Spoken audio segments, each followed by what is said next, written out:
तो नमस्कार दोस्तों, मैं रेलवे पॉइंट्स में रामजीवन स्वागत करता हूं आपका इस वीडियो में। तो दोस्तों, इस वीडियो में हम बात करेंगे कि आपका ग्रुप डी एग्जाम में मिनिमम कितने नंबर रहने चाहिए जिससे आपको पीईटी के लिए बुला लिया जाए। तो जैसा कि आप सभी जानते हैं कि जो आरआरबी ग्रुप डी का जो एग्जाम है वो आपका चल रहा है और इसमें आपका जो फर्स्ट फेज और सेकेंड फेज का एग्जाम है वो कंप्लीट हो चुका है। और जितने भी लोगों ने फर्स्ट फेज और सेकेंड फेज का एग्जाम दिया है सबका जो रिव्यू है अलग अलग आ रहा है। कोई बता रहा है कि मैंने 75 अटेम्प्ट किया है, कोई बता रहा है मैंने 85 अटेम्प्ट किया है और कोई बता रहा है कि मैंने 95 अटेम्प्ट कर लिया है। तो दोस्तों, अटेम्प्ट करने से कुछ नहीं होता है, जितना ज्यादा अटेम्प्ट आप करेंगे आपकी उतनी ज्यादा गलती होने की संभावनाएं बढ़ जाती हैं। और बात करें पेपर की, तो पेपर का जो डिफिकल्टी लेवल लोगों द्वारा बताया जा रहा है उसमें बताया जा रहा है कि जो मैथ का जो क्वेश्चन है और रीजनिंग का क्वेश्चन है वो इजी टू मॉडरेट आ रहा है, यानी इसमें से मैथ और रीजनिंग के जो क्वेश्चन है वो ज्यादातर कैंडिडेट अप्रोच कर ले रहे हैं। और बात रही साइंस और जीके जीएस की, तो जो साइंस है आपका वो थोड़ा दिक्कत कर रहा है, लेकिन सबसे ज्यादा जो दिक्कत हो रही है बच्चों को वो आपका जीके जीएस में हो रही है। जीके जीएस में टोटल आपका 20 क्वेश्चन पूछ रहा है और उन 20 क्वेश्चन में से आपका लगभग 18 क्वेश्चन तक आपका करंट अफेयर से पूछ रहा है। और इसी से ज्यादातर बच्चे बोल रहे हैं कि इन 20 क्वेश्चन में से 4 से 5 क्वेश्चन ही वो सही कर पा रहे हैं।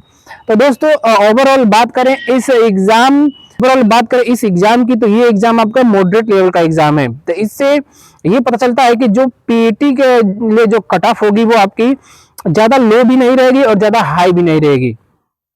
और बात करते हैं पेट की, तो जो पेट के लिए जो कैंडिडेट्स बुलाए जाते हैं वो वैकेंसी का लगभग 3 गुना कैंडिडेट्स को बुलाया जाता है। यानी इस साल जो वैकेंसी आपका है वो 32,000 के आसपास है, इसलिए पीईटी के लिए जो कैंडिडेट्स बुलाए जाएंगे वो आपका लगभग 96,000 के आसपास कैंडिडेट्स को बुलाया जाएगा। और जो पेट की जो कट ऑफ होने वाली है वो अलग अलग फैक्टर पर डिपेंड करेगी, जिसमें से जो पहला फैक्टर आपका है क्योंकि जोन वाइज वैकेंसी, जिस जोन में वैकेंसी अगर ज्यादा है वहां पर कट ऑफ थोड़ी कम रहेगी और जिस जोन में वैकेंसी आपकी कम है वहां पर कट ऑफ हाई आने के चांसेस हैं। दूसरा फैक्टर है आपका कि नंबर ऑफ कैंडिडेट, तो जिस जोन में नंबर ऑफ कैंडिडेट ज्यादा है वहां पर कंपटीशन हाई रहेगा और ऑब्वियसली बात है कि जहां कंपटीशन हाई है वहां पर जो आपकी कट ऑफ रहने वाली है वो हाई रहने वाली है। तीसरा फैक्टर है आपका कि पेपर लेवल, जो पेपर का लेवल है ये भी आपका कट ऑफ को अफेक्ट करेगा। तो जैसा कि बताया जा रहा है कि जो पेपर है आपका मॉडरेट लेवल का है वो, इसलिए जो कट ऑफ नंबर है वो लगभग ठीक ठाक नंबर जाएगा। चौथा फैक्टर आपका है नॉर्मलाइजेशन। तो नॉर्मलाइजेशन की बात करें तो ये एक लक वाली बात है कि नॉर्मलाइजेशन में कुछ लोगों का मार्क्स बढ़ जाता है, ज्यादा बढ़ जाता है, और जो कुछ लोगों का मार्क्स है वो थोड़ा बहुत बढ़ता है या तो नहीं के बराबर भी बढ़ता है। तो दोस्तों, पूरी इन सभी सिनेरियो को देखते हुए अगर हम एक कॉमन कट ऑफ की बात करें जो सभी जोन में एक सेफ स्कोर होगा, यानी आप किसी भी जोन में अगर यदि आपका इतना नंबर बन रहा है तो आप पीईटी के लिए बिल्कुल क्वालिफाई हो जाएंगे। तो इसमें अलग अलग कैटेगरी की जो पेट की कट ऑफ है वो अलग अलग हो जाएगी, जैसे यूआर, ओबीसी, एससी और एसटी।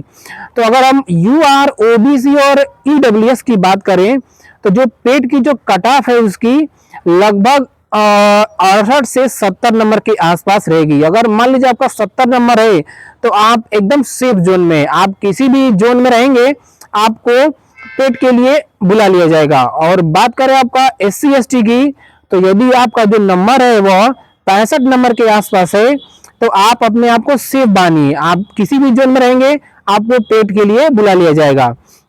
और जो फाइनल कट ऑफ बनेगी जिसमें आपको 1:1 के रेशियो में कैंडिडेट्स बुलाए जाएंगे, उसमें पेट के कट ऑफ से, यानी मान लीजिए पेट का जो कट ऑफ है आपका 70 नंबर है, तो यदि आपका नंबर 5 नंबर अधिक है तो आप मान लीजिए कि आप एकदम बिल्कुल सेफ हैं, 75 से ज्यादा कहीं की कट ऑफ नहीं जाएगी। आपने ग्रुप डी एग्जाम में कितना अटेम्प्ट किया है और आपको कितने नंबर बन रहे हैं कमेंट बॉक्स में कमेंट करके बताइएगा। धन्यवाद।